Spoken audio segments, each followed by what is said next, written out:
Welcome, everybody. Thank you for coming. Got an interesting one today. Talking about Mike Pillow Nazi Lindell and all the stupid stuff he's up to right now. By the way, on the right, this is Hank Kunneman. I had to freeze frame on this. He's got a beautiful smile, doesn't he? Let's really zoom in on that bad boy. Look at that smile. What a nice smile. Anyway, I don't know if you guys heard, but Mike Lindell, I don't know, just a few days ago, not that long ago, posted something to his Twitter account. Let me just find it. I didn't intend to talk about this, but why not? Hang on. Where is it? It's right here. This is a post from Mike Lindell. It says, "Sleep like a dream with our standard My Pillow for just $14.88. $14.88. Use promo code R277 to snag this deal and wake up feeling refreshed every morning. Don't miss out on the ultimate comfort upgrade. Get yours today."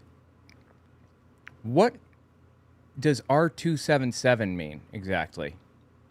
It's a Utah bill about school segregation, basically. And of course, I'm sure everybody here knows 1488 is just a clear dog whistle to Hitler. About the best known one out there, right? 14 meaning the 14 words, something about blood and soil, and I don't remember what it all is now. And 88 meaning HH, because it's the 8th letter in the alphabet, H is. So HH, Heil Hitler, you know?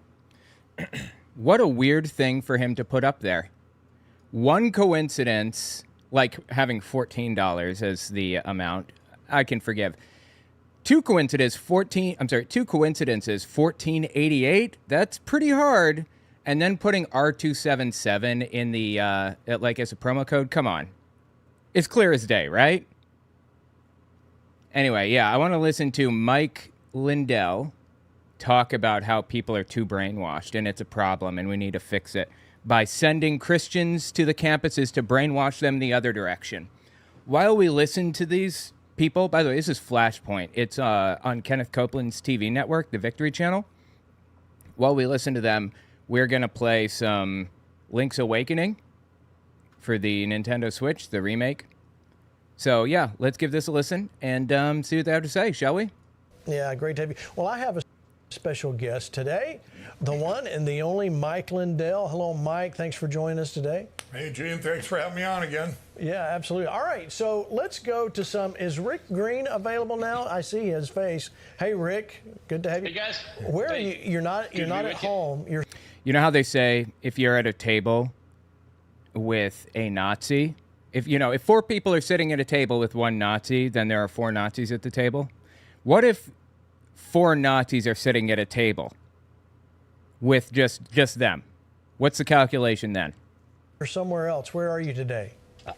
I'm at the campus, the Patriot Academy campus, in the George Whitfield committee room. So we haven't built our studio yet. So this is the best I can do for you right now, Gene. But we're building the studios.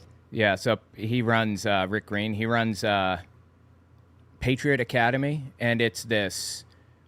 Basically like a propaganda distribution thing where they talk about how God loves Trump and he's the most important person in U.S. politics and who knows how long, and they write school curriculums for children and all kinds of crazy stuff. It's bad. So it'll look nice in a few months. Well, it's coming along, and I need to come see the whole facility. In fact, we should we need to do a flashpoint down there is what we need to do. This is like one of those PragerU things. How can they call themselves a university, even implied, without actually being a university, you know? Prager University, Patriot Academy. Shouldn't that be illegal? Do before it gets too cold. I love it. Yeah, it'd be great. All right, let me show you this picture right here. Thousands of students attend a Turning Point USA event at Penn State. Now, this is from Charlie Kirk. He posts that. But look at the picture. Look at how many people are really there. This is a staggering amount. Do we have the picture? There it is. You see, now look, what do you notice there, Rick Green? You notice a lot of red. Was that like 500 people or something? I don't have any idea. Yeah, I mean, Charlie Kirk is a gigantic media figure. I brought in 50 people alone, like just me, for an event one time in Lincoln, Nebraska, like years ago. I brought in, when I was doing Faithless Forum with like Thomas Westbrook and Drew McCoy, we brought in like 200 something people, just us few. Charlie Kirk is gigantic. Okay, he knows Donald Trump. Of course, he's going to bring in like 500. That's honestly kind of small considering how influential he is. Had hats at a college campus. I love it. I love it, just man. Outstanding. They gave away all their hats. They're mega. You can't tell me things aren't turning. What does that say to you? They're not. They're not turning for Donald Trump. You have any idea how unpopular this guy is? He loves to make it look like he's super, super popular. It's like kind of his brand, when Trump, I don't like getting into politics heavily. This isn't really about politics exactly. It's more about religion. However, when Trump was running for president the first time around, 2016, nobody knew him yet. It was like some of his very first rallies or whatever. And he had people standing out on the sidewalk paying others to come in and watch his rally or whatever, paying them $50 each to come sit down. And honestly, his rallies really are not that popular anymore. Certainly not as popular as Kamala Harris's, but okay. You, Rick, when you see that amount of hats showing up at a Penn State event? Well, Gene, we've talked about this because we're kind of tip of the spear on this. We see the elite of the next generation, the leaders of the next generation at Patriot Academy, and we've seen them turning to saying, hey, I want to make a difference. I want to be involved. And now you're seeing the masses at these college campuses saying, hey, we want to do something that matters. We want to be involved in turning our country around. So all the people that have been just dissing on the youth of the next generation and saying they're all lost, there's no hope, all that, they just haven't seen what we've been seeing at Flashpoint and Patriot Academy and our different organizations. And what Charlie's been doing with Turning Point's been absolutely incredible. And there you see the evidence of it, man. That should give people a lot of hope. Yeah, Charlie Kirk is just a propagandist, plain and simple. It's disgusting, honestly. This post, he writes, Penn State, some of the best energy so far on our You're Being Brainwashed campus tour. 1,500 student signups and 350 voter registrations. Mike Lindell, let you speak into that. I mean, of course, Turning Point does great work, but when we start to see this sort of turnover in our college campuses, that's a good sign. Did you guys see what happened just now? I was right over top of it. Wow, that's messed up. Don't you think? Absolutely. It's, you go back to just a few years ago when everybody was so brainwashed. I like his campaign slogan, they're all being brainwashed, and they have been for a long, long time. Mike Lindell schooling us on being brainwashed. Well, he's the expert, I guess, right? Combination of what Charlie's doing there and people, students and all people, with the destruction of our country and everything that's going on, people's eyes are getting open, and it's starting on the colleges, and you're getting that far. Think of what the rest of the country, their eyes, I see it all the time. Like I was in Chicago, a couple weeks ago at the Democrat convention. You've seen it all over there, that they were turning to our mega movement and to see through the brainwashing of the media and the narrative. And people that were kind of in the middle of everything, they're being braver now because numbers bring more numbers. They're going, hey, I was always that way. I'll bet you if you talk to most of these students, they were always that way. They just didn't want to speak out. They were afraid. They're afraid. Trump supporters are afraid of blowback? Really? To my recollection, Trump supporters are the loudest, most obnoxious people on planet Earth. Right? Is it just me? By the way, David Hashman says, you're going to cover the Steven Anderson abuse story. I did not hear about that. Hang on. Let's take a look here. Steven Anderson. Let's see if I can find out what's going on with that. 2 weeks ago.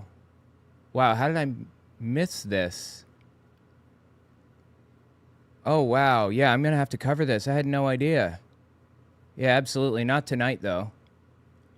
NIFB pastor Steven Anderson's son alleges years of electrical cord on her that he used on it. Wait, I'm sorry. Of domestic abuse. My dad used the same electrical cord on her that he used on us. Oh, my God. That doesn't surprise me. at all. In fact, I would have been surprised if that weren't happening. The thing that surprises me about that is that it's coming out. I honestly can't even believe that the kid had the apple bag to say it. You know, with Steven Anderson as violent as he is, and his church as violent as they are. Oh my God, dude. Again, I don't want to cover this tonight, but just so you have an idea of what kind of a person he is. Let me just find something here. I got this clip. 1 second here. It's yeah,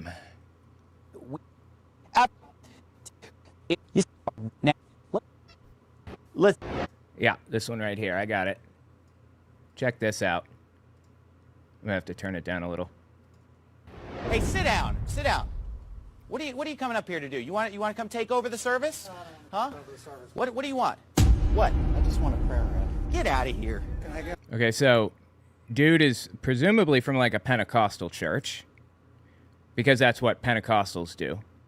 He says he wants to give a prayer up at the front or whatever. I'm not familiar with that practice, but okay. And Steven Anderson doesn't just say, sit down, that's not how we do it. He takes it a step further. Can I get a little grace? No, you can't. No, you get out of here. Get him out of here. Drag this bozo out. Pull him out. Hey, help him out. Get him out. And you know what? Anybody wants to come up here and take over the service? We'll throw you out of here, buddy. Okay, I don't think he was trying to take over the service. Like, my God, bro. This church is not a free-for-all. This isn't an open mic. This isn't a karaoke bar. Okay? Did somebody say it's a karaoke bar? Oh, my God. Yeah, Steven Anderson is a monstrously evil person. I mean, there's some shit that I know about Steven Anderson that I won't even say out loud because it's so disgustingly evil. Really. I'm not joking. It's like, it's bad. Anyway, yeah, I will most definitely be covering that for sure. Did not know about that. Just keep a lookout for it. It'll be sooner rather than later, too. Wait, Coopmaster has sad news? Wait a minute, wait. What's Coopmaster's sad news?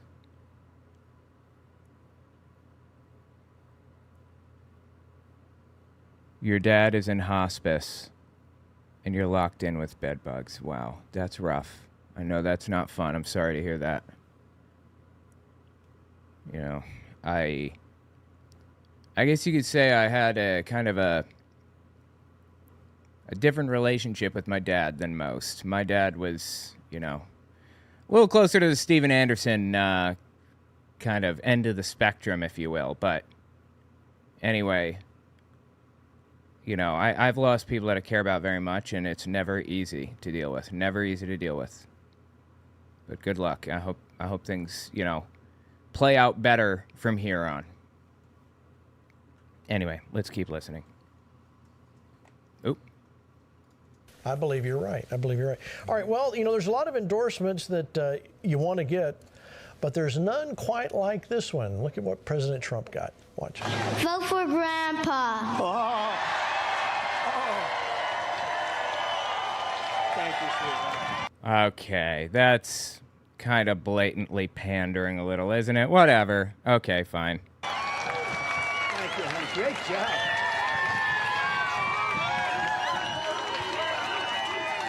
So cute. Oh, he doesn't want to get off the stage. Oh, wow. Look at that. He's got the gene. You notice Trump's behind bulletproof glass. Can't blame him for that one. Thank you. Thank you, Luke. You know, I said, say MAGA. I whispered into his ear, so cute. I said, say MAGA. He said, vote for Grandpa. He didn't care what I said. And that was actually much better, right? That was much better. Thanks, Luke. All right, so Pastor Hank, vote for Grandpa. I mean, I don't care who he gets to endorse him. That one will probably go very far and wide. Oh my God, I remember this stupid seashell, man. This one was the biggest pain imaginable to get before. I played this very recently, and it's just a nightmare to get this seashell. One more try, and then I'm done. Well, you know what I noticed from the previous clip with Charlie Kirk and then this one is the young. And it's amazing to me. By the way, Mike, I think that they probably had My Pillow slippers on. If you zoomed into the picture, you might have seen it. These people are so cringy. Great slippers. But here's the thing. I own several pair. But I think what's amazing to me is it's prophetic. Here's why. The enemy only attacks what he is threatened by. Pastor Gene, think about it. And those of you that are watching, how much the kids have been exploited. They've been indoctrinated in our colleges. And I think God is sending... I can't let that slide, man. I'm sorry. No, kids are not being indoctrinated anywhere except for churches. Colleges are not indoctrinating kids, okay? They're teaching kids things. I know that that bothers these people a lot, but that's what it is. A message to us. Watch the young, because when you see the young arise, it's a sign that God is turning something for this current generation and for the next generation. Lastly, look. You know, this guy talks so much about children being indoctrinated. He created like this, what do you call it? Like a comic book series. It's called, what the hell is it called? Zepto? I think, yeah, Zepto. Captain Zepto? Yeah, that's it. For children. It's a cartoon for children about Jesus and stuff, and about Donald Trump and how great he is. Seriously, I'm not joking. Well, not too far away. A planet was about to feel the fury of...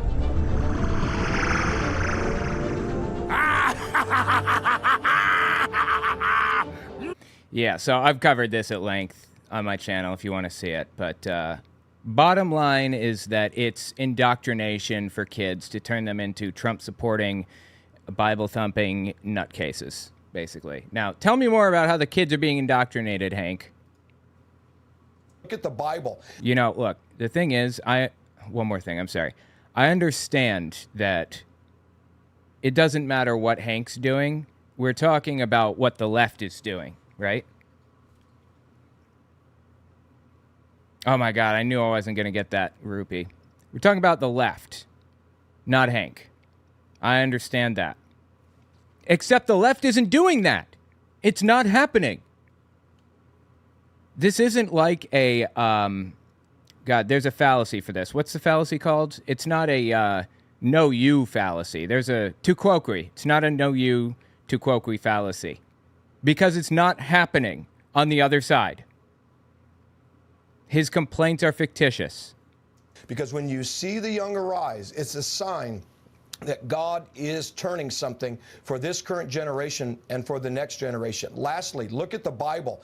How many times God used a young person to absolutely make something that was a cultural change or a change in the nation?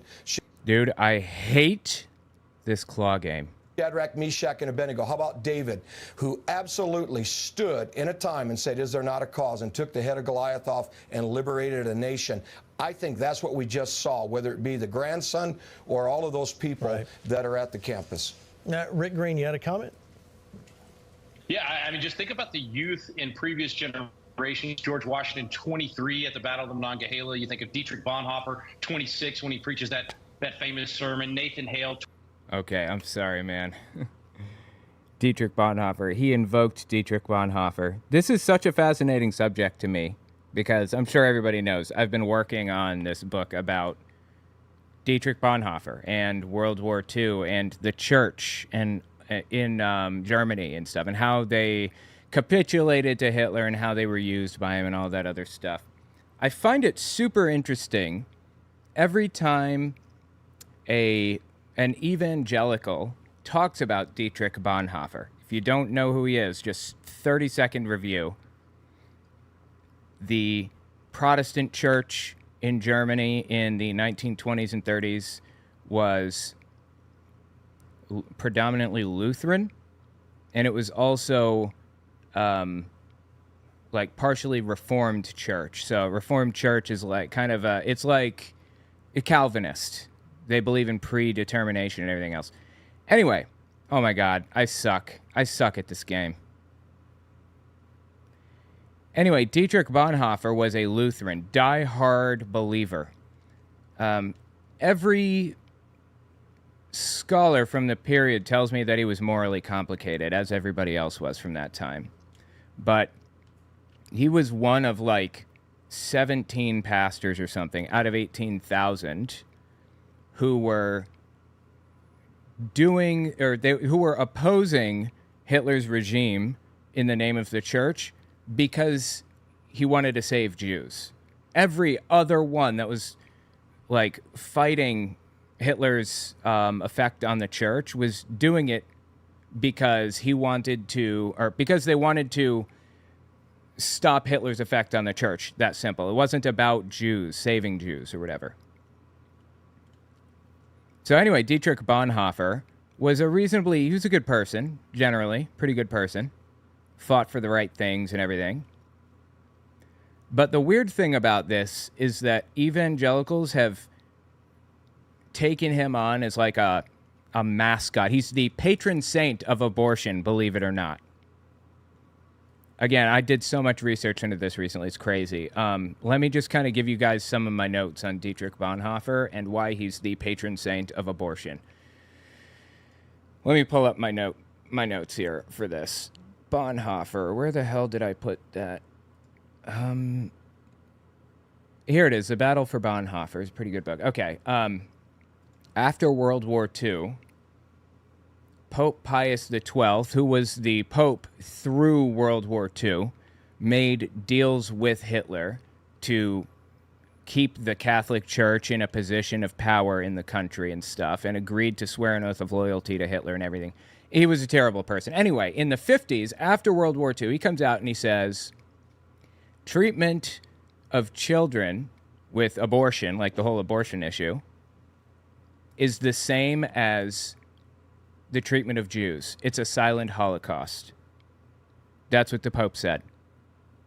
Now, modern day evangelicals took that and ran with it and found an excuse to invoke Bonhoeffer in this discussion and said, Bonhoeffer is really most famous for coming up with ethical, moral, religious justifications for murdering somebody, fascinatingly.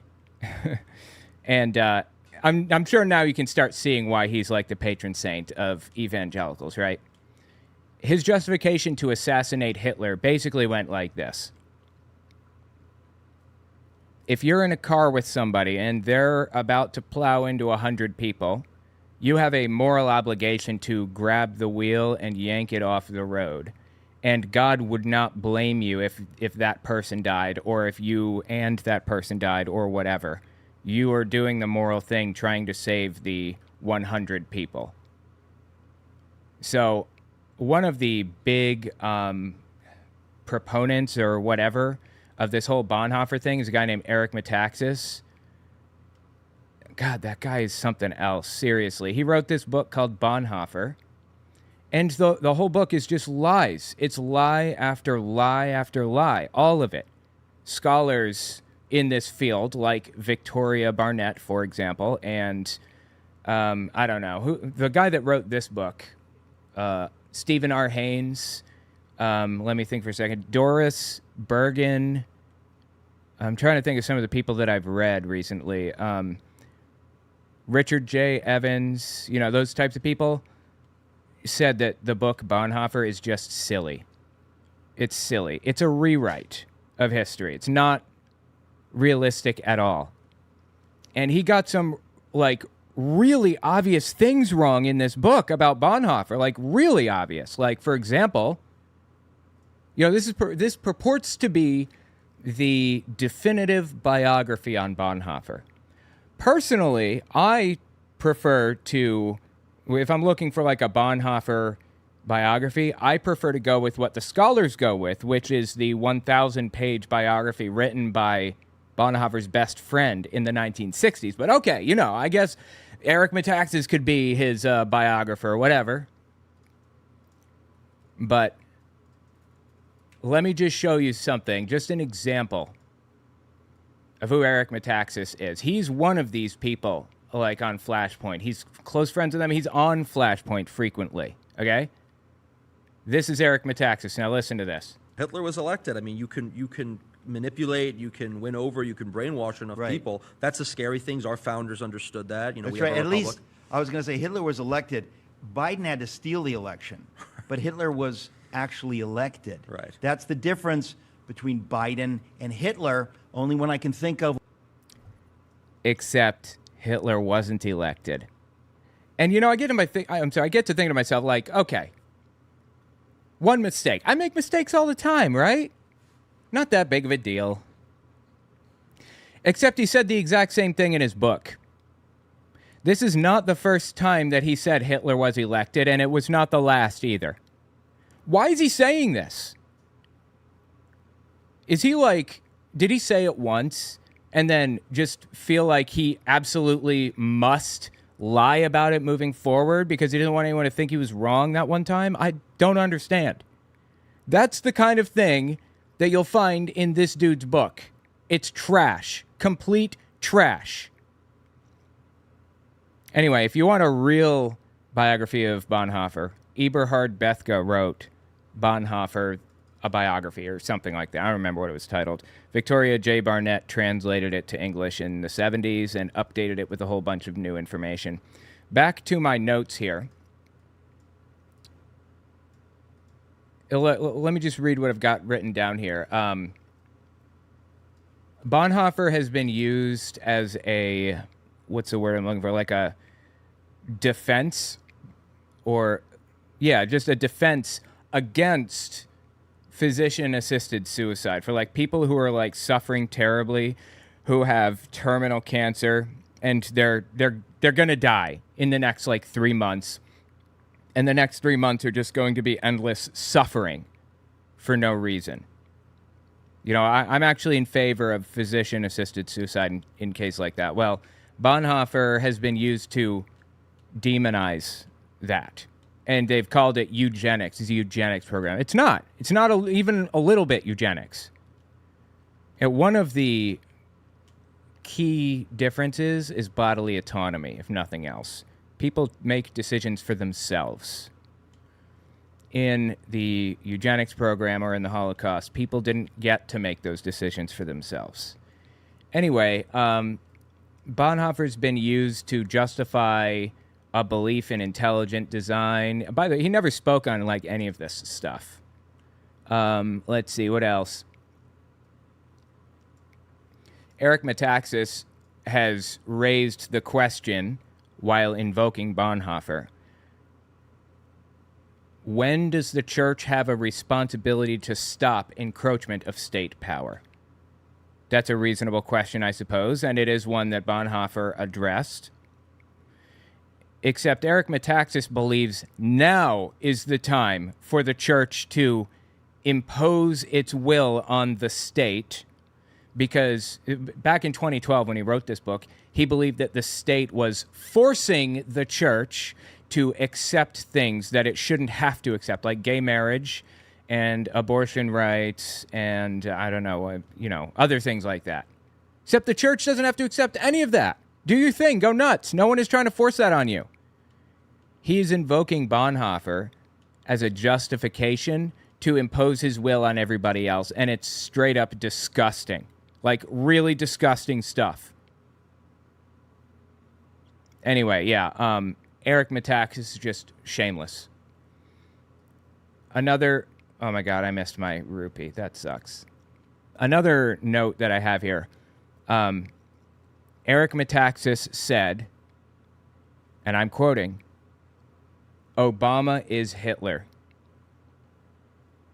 Bonhoeffer was used by Eric Metaxas to justify violence against Obama, against gay people, and against abortion doctors.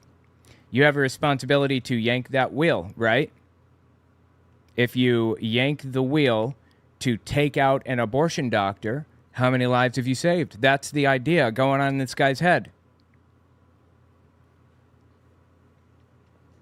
Well, I'm just looking through here.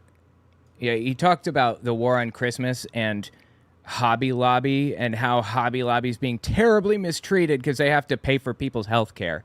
Oh my God, it's such a joke, dude. And he says that Bonhoeffer would be horrified by it. Bonhoeffer's nephew, Dunyani, the son of Bonhoeffer's brother-in-law, who he got like arrested with and went to jail with and the whole 9 yards. They worked together in this underground. Dunyani's son said that that Bonhoeffer would never be okay with intolerance in the name of religion. That is what Bonhoeffer was fighting. Intolerance in the name of religion. Are you serious right now? Jesus Christ. Some examples of intolerance in the name of religion that this author, Stephen R. Haynes, gave in his book was the Muslim ban. Let's see. International Bonhoeffer Society released a statement on that. They announced that society members from Western countries felt called to raise their voices for peace and justice against aggressive nationalism and discrimination. And they have a grave concern that the rise of violent rhetoric is going to lead to something ugly. And they said that we should defend and protect the LGBT community, the Muslim community, poor people, and immigrants, and others, etc. I have here. So anyway, Eric Metaxas, good friend to all these fine-looking gentlemen on Flashpoint here, just straight up lies all the time and invokes Bonhoeffer like Rick Green is doing here, and it's so infuriating you don't even know. I'm going to be covering some of the most egregious, disgusting uses of Bonhoeffer's name in my upcoming book. OwenMorgan.com should be in the description. Not released yet, but it'll be on Amazon pretty soon, so keep a lookout for it. I think I'm going to name it... You know what? I was going to name it... I came up with a name for it. What was the new name? I was going to name it The Church in Chains, and then I changed it. Hang on. What did I change it to? It was...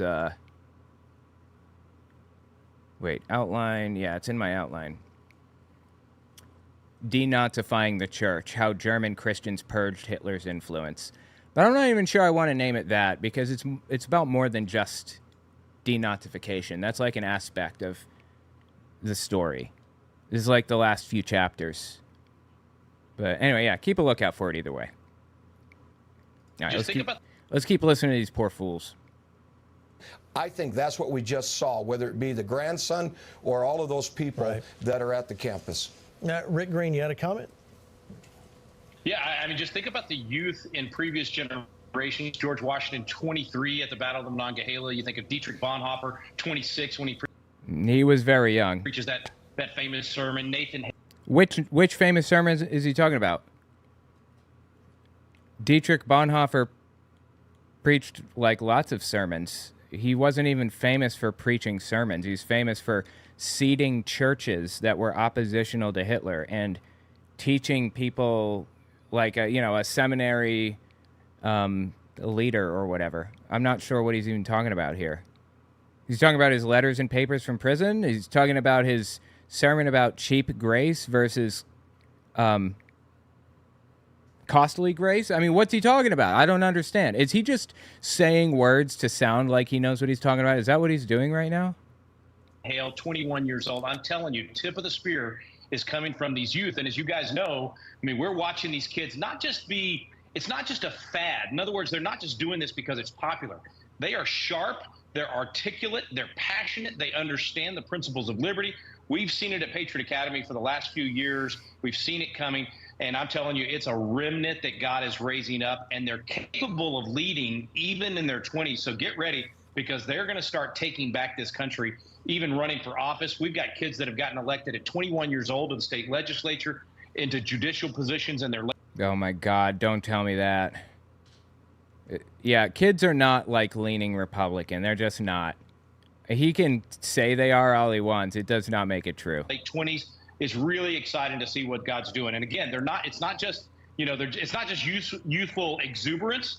It's actually, no kidding, it's a wisdom that God is giving to some of these young people to lead us out of this malaise that we've been in. Yeah, it's very encouraging and very encouraging indeed. All right, let me show you this. Amir Ghalib, a Democrat, is the first. Now, listen to what I just said. a Democrat, the first Arab American, first Yemeni Muslim mayor of Hamtramck. Oh, no, not a Muslim mayor. Don't tell me that. Which sounds like the beginning of a joke. But Hamtramck. It does? Which is the highest percentage of immigrants among cities in Metro Detroit, Michigan. He won his election by 68%. Wow, that's a really big margin. You don't see that normally in politics today. Let me guess, they're going to claim it was stolen, right? Huge for Trump. Let me explain what he's doing. He's actually endorsing President Trump. What? Look at this.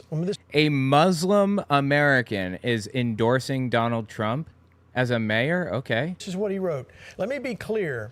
Our expectations are realistic. President Trump and I may not agree on everything, but I know he's a man of principles. Are we talking about the same person? Though it's looking good, he may or may not win the election and be the 47th president, but I believe he's the right choice for this critical time. I'll not regret my decision no matter what the outcome would be, and I'm ready to face the consequences. For this and for many other reasons, I announce my support and endorsement for the former and hopefully next president of the United States, Donald Trump. Now let the caravan begin its journey. It's just the starting point. That's pretty, Mike, that's pretty outstanding to get, talk about crossing the lines here. I mean, to get a Democrat Muslim to come along, that's kind of a big deal. Right. Yeah, this is what Trump's all about. It's all about image. Again, it was all about image in World War II also. Hitler had this thing where he liked to lie about, crowd sizes too. And he liked to put on big shows of strength by sending out paramilitary groups. Like he'd get the brown shirts out there, his little, like his Proud Boys, basically. He'd get his Proud Boys out there marching, and he'd get another little paramilitary group, kind of like the Proud Boys, that were veterans, like the 3%ers, I suppose. They were called the Iron Helmets, I believe. Or was it the Steel Helmets? I'm sorry, it's the Steel Helmets. I was thinking the Iron Front. What are the Steel Helmets? Just want to make sure this is right. It'd be embarrassing if it wasn't. Yeah, they were the Steel Helmets because they were veterans from World War I, and that's the style of helmet they had. What is the Iron Front? Just want to, yeah, okay. God, I'm confused. Iron Front was the paramilitary group of the Social Democrats, the left-leaning political party opposed to Hitler. And their logo was 3 arrows, famously. Anyway, that's neither here nor there. Point is that Hitler loved doing this whole, show of force thing. It's like his whole thing. Oop.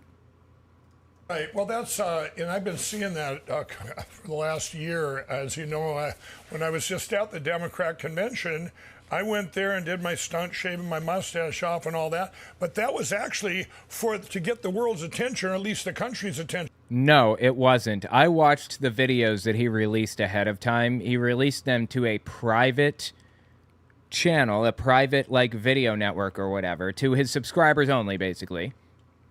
And said he was going to the DNC in disguise. He didn't want anybody to know who he was. So he put on glasses and a hat and shaved the mustache. And the moment the dude opened his mouth, everybody knew. It was obvious. Accidentally timed out CMDR Crimbo because Cat jumped on me. He asked what game that is. So sorry, I'm using my 7-month anniversary for that. Oh, well, thank you. I appreciate you being, a member here. It's Link's Awakening on the Nintendo Switch, the remake of Link's Awakening. Really good game. For the following day, with our great Mayor Rudy Giuliani and I interviewed over 100 Democrats. And this was mostly blacks, Hispanics, and there might have been some Muslim there, I don't know, but they had all voted for Biden, and they were all switching to Donald Trump. Again, this is all these people have. They don't have support, so they have to pretend that they have support. That's what they get. Trump is not popular. He's not, okay? The people that are voting for Trump, by and large, are doing it because they've always voted Republican. Their parents voted Republican. They vote Republican. They grew up in a Republican household. That's it. They're just kind of going to the ballots and doing it. The percentage of, to be fair, that kind of group of people that just go out there and vote the same way as their parents. That exists on the left also. But the subset of people that support Trump because they like the guy is really, really tiny. Especially, like, comparatively. It's almost nobody. Well, it's not almost nobody. I'd say 20% is my guess of the country. 20%. And we asked them why. And what came out of their mouth was so powerful. One gal was 25 years old. She said, because quite simply, Biden lied to me. I didn't get my student loans paid for. They were all. Oh, yeah. And, Trump is going to do that for you, you see, because he said he wants to pay off student loans, right? Of course not. That doesn't even make any sense, what he just said. That's not, like, a reason. What are you talking about? On to one Democrat said, it's like being in a bad relationship, in a volatile relationship, and you just keep going back to it. An abusive relationship. That's what he was calling the Democrat Party. And yeah, it's the Democrats like that. Okay. And they all agreed in the room. It was very powerful. So this doesn't surprise me, but it's happening everywhere, and that's why it doesn't surprise me, because, like I said it earlier, everyone's eyes are getting opened and open more each day. Like, this is just fictitious. Trump is losing support right now, if for no other reason than because Kamala Harris is gaining support. She's getting more popular as time goes on. To what's really going on and to how we can save our country. What do you think, Pastor Hank? You agree with that? People's eyes being opened? Yeah, well, I think in the words of President Trump, this is huge. And I think the reason being is... Like, everyone's completely stone-faced. Nobody found that funny, Hank. Please stop doing it. Wasn't that in Michigan, Hamtramck? Was that in Michigan, Pastor Gene? Hamtramck? Okay, I think this is significant because I think what it is, and I really think it's coming down to, is I've been talking to people all over the place. It really isn't about, so to speak, politics or even watch this propaganda from the lying fake media. I think people are really looking at policy and who at this time can help their pocketbook, help their families, help their lives. They've suffered a lot. And I think that mayor represents the American heartbeat of, they know that President Trump is the guy that is talking policy. He's the guy that's already done it before. What policy? What policy is Trump talking? I haven't heard literally any policy from Donald Trump. Literally none. What are you talking about? Donald Trump's policy, you know what it is? It's Project 2025. That's what he intends to do when he gets into office. But he's denying any connection to Project 2025. So, what's the policy? The answer is there is none. There is no policy. He has no interests except for culture war issues. That's it. But I think what's also key about it being in Michigan is think about it, the labor unions that are up there. I think this is huge, and I think it's also a reflection of where our country's going to go when it really comes down to who are they going to put a check mark by at the ballot box. It's so true. Rick, you had a comment before I move on? Well, I think it's so important for Christians to recognize and understand that politics does make strange bedfellows, and we should not in any way at the idea of getting people that don't share all of our values to join us for particular political fights. As an example, when I was in law school a long time ago, I had a Muslim. Oh, yeah. This guy is in law school and became a judge in Texas. And he ran for the position of judge again, some kind, I don't know, federal judge maybe? Anyway, I don't remember what it was. But he lost because his 7 other opponents, like 6 of them dropped out and endorsed the 7th. And then he sued them. He sued his opponents for what? Who knows? For endorsing the other guy? I didn't know you could do that. Well, it turns out you can't, and he knew you couldn't because he was a judge. He's just like trying to make people's lives miserable is all. A friend in one of my classes that pulled me aside and he said, Rick, you Christians, you don't recognize the fact that we are also pro-life. That we are also, for a lot of the same things in policy that you are for. And you might recognize, remember, I guess it was probably last year that one of the school districts, I can't remember if it was Minnesota or Michigan, that had a high Muslim population, and the Muslims were actually protesting at the school because of the transgender agenda and the sexualization of the children. So I think nobody is sexualizing children except for priests. Okay, we need to keep an eye on the priests.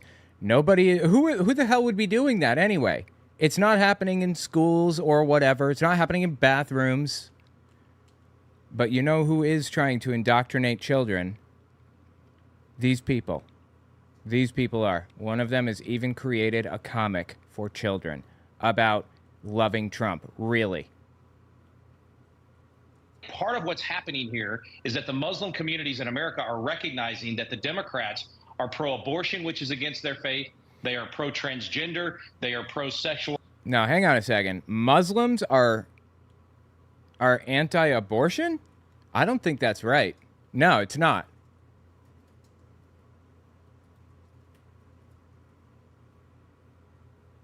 Let me just double check here. Muslim Americans might be, but Islam is not anti-abortion. Muslim Americans.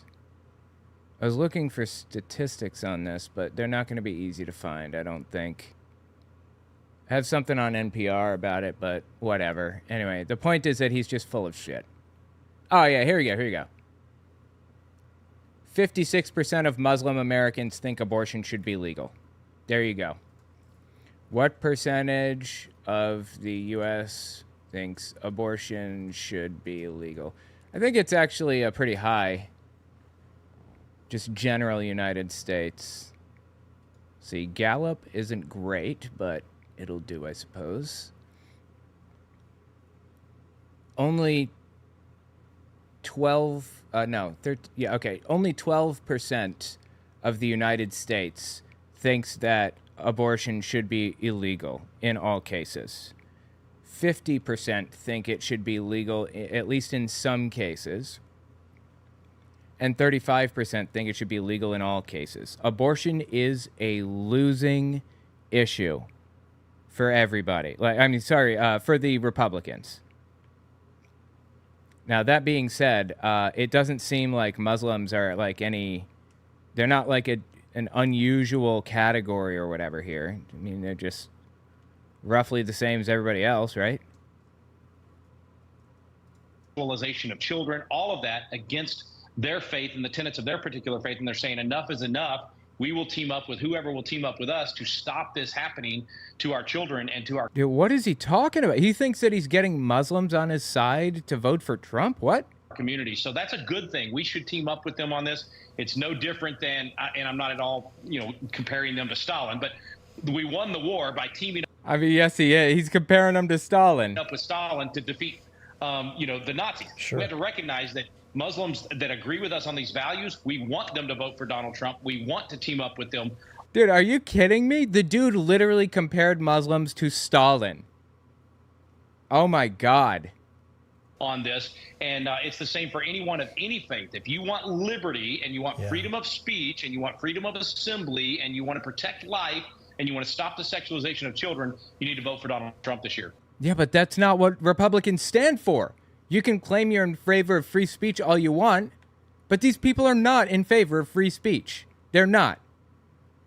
These people are madly in love with censorship at all costs, unless they're the ones being censored. But censorship is, if you believe in freedom of speech, then it applies to everybody across the board always. It shouldn't just be like Republicans that get the benefits or Democrats. It's everyone. There you go. We've said a long time now, it's time for just the body of Christ. If we could come together, look at what we could have. But listen, you're right, Rick, when we're able to reach across lines that maybe we don't agree with, it's like there's this fear that somehow you're less of a believer if you go, well, yeah, right. What he said, and that's just not the case. Hey, do you not have the best mechanic in town work on your car unless they go to your church and agree with everything that you believe in the tenets of your faith, do you not tell the surgeon that is scheduled to do the surgery on you, nope, can't do it because, you don't speak in tongues, or you don't believe in the, pre-trib or post? Of course not. Sure. Oh, so you're saying that, like, people from, like, outside of your church can kind of have value and be intelligent also? Interesting. Didn't expect that from them. And it's the same in politics. Absolutely. Hey, Gene, I hate to bring it up here, but bringing up the Nazis, I want everyone to know. No. Did someone bring up the Nazis? Who brought up Nazis? Oh, yeah, okay. I guess Rick Green did when he said Stalin or whatever. Okay, go on. What about Nazis, Mike? Pre-trib. You gonna shout out your stupid pillows for $14.88 again? Is that what it is? Of course not. Sure, and sure. It's the same in politics. Absolutely. Hey, Gene, I hate to bring it up here, but bringing up the Nazis, I want everyone to know, no, I am not a Nazi. This was... Oh, he's addressing it. An attack over the weekend on my pillow. All right, so let's talk. Since you brought it up, Mike, let's talk about 1488 and all this stuff. Oh my God, he brought it up. I love it. I'm writing this down because I'm gonna hit this later. Let's see, 14 minutes. Mike Lindell says he's most definitely not a Nazi. Okay, go on. Tell us what's been going on with that. Yeah, we used a bunch of price points, $29.88. No, you did not. You used $29.99, $49.99, and then $14.88 out of absolutely nowhere. 1988, 1888, 1488, and 988. We kind of like Walmart does when they have a sale on a sale, right? That 88. Well, here. No, that's false. In fact, let me just pull it up again so that we all have it clear in our minds what Mike Lindell was shouting out. Where did I put it? Here it is. Mike Pillow's advertisement. $49.98. $29.99. $14.88. Where'd the 88 come from anyway? You know that there was a psychology study to figure out what the best price is for certain things. There's a big, long history to this. I don't feel like getting into the whole study. But basically, somebody found out that, like, if you list something as blah.99, like $10.99, then it'll sell better than $11. And it sells better by, like, a lot. That's why stores do that. It's like 20% increase in sales or something because of that. So, anyway, what does 88 have to do with anything? He's just, like, lying. We put the campaign out there. Actually, we done it a couple weeks ago, but we get it out there on social media and stuff on Thursday and Friday.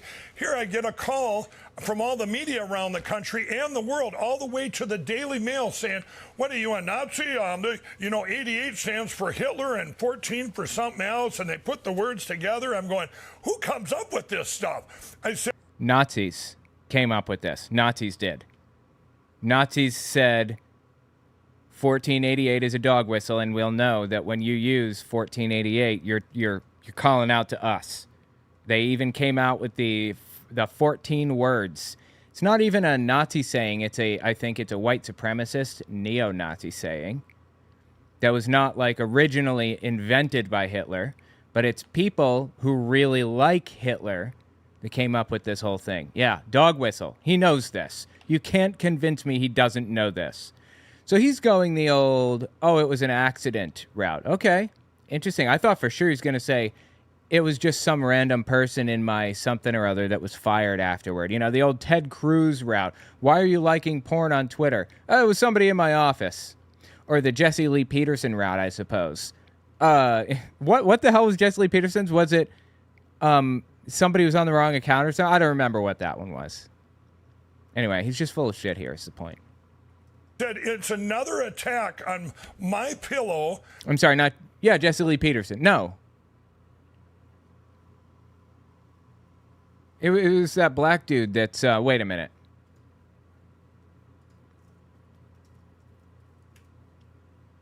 Let me just see if I can remember. Jesse Lee Peterson.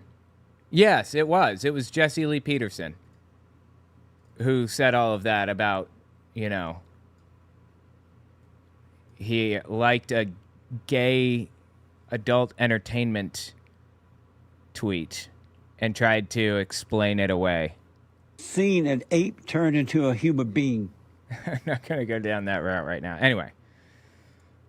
Because their CEO wants to go to paper ballots hand counted. It's as simple as that, Gene. There's no other logical reason that they would go this. This is the most nonsensical thing. And then some media called me, are you going to apologize and take it down? I said, no, I'm going to double down. The sales are on. $29.88, 1988, $14.88.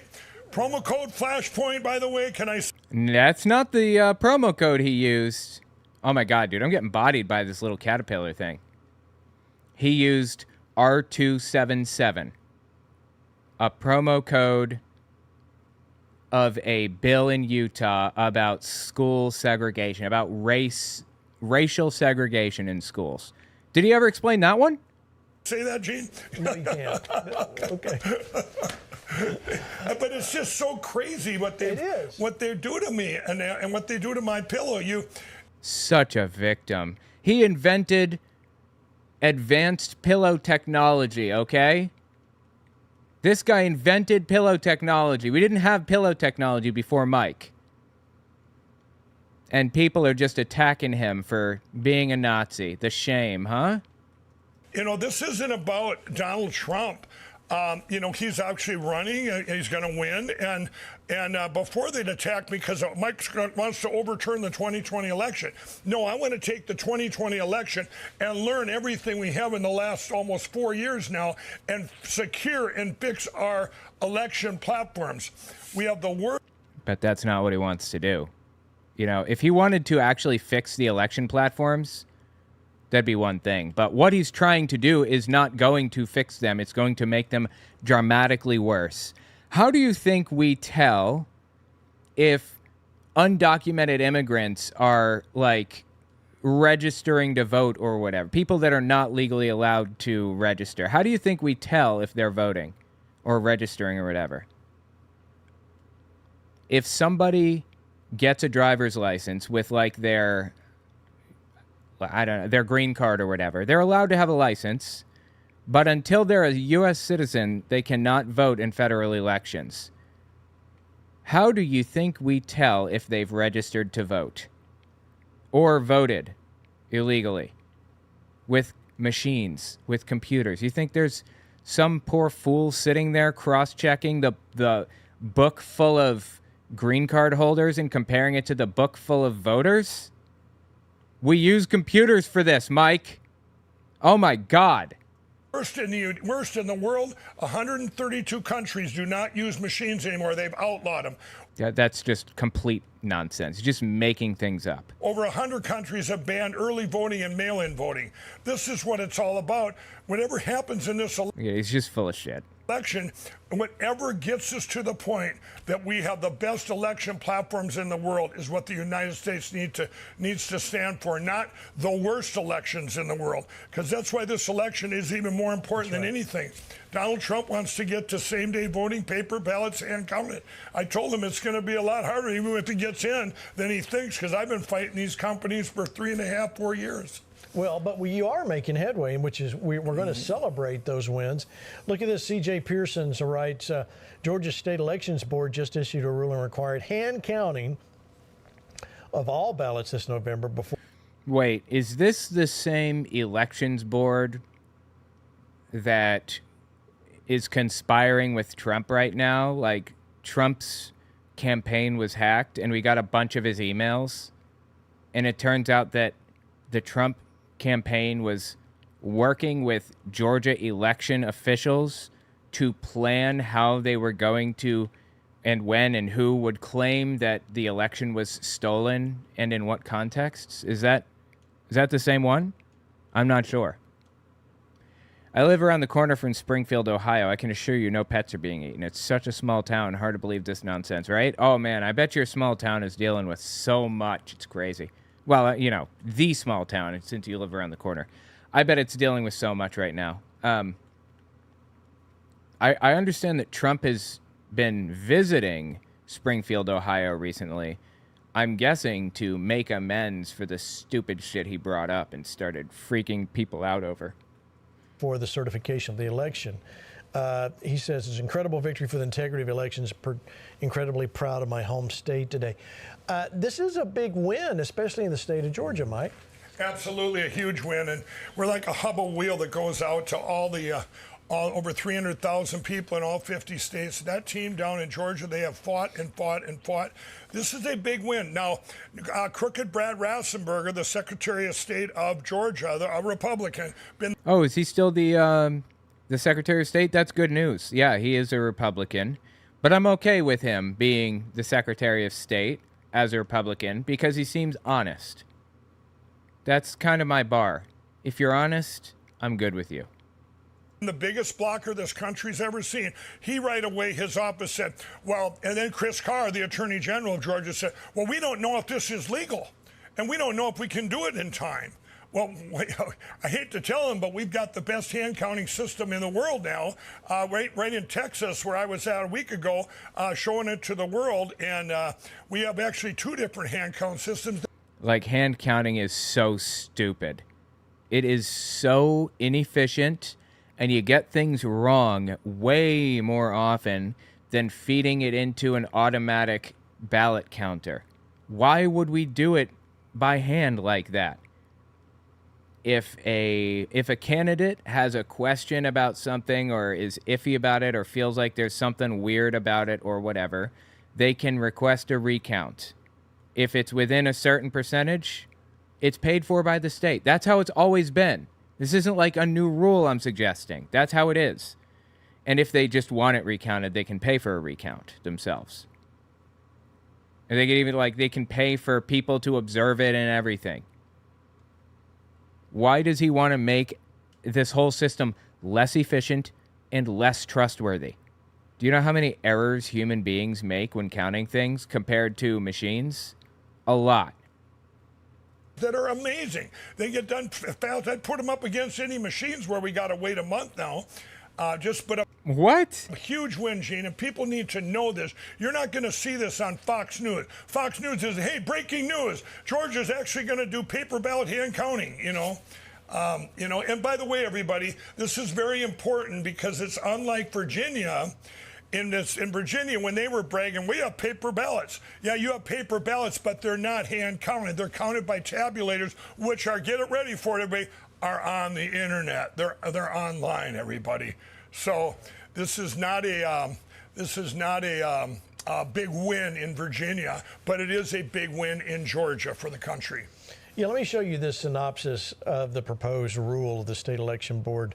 The purpose of the rule is to ensure the secure, transparent, accurate counting lots requiring a systematic process where ballots are independently hand counted by the poll officers. The rule mandates detailed documentation, sealing, and certification, and with provisions for resolving inconsistencies and communicating any counting.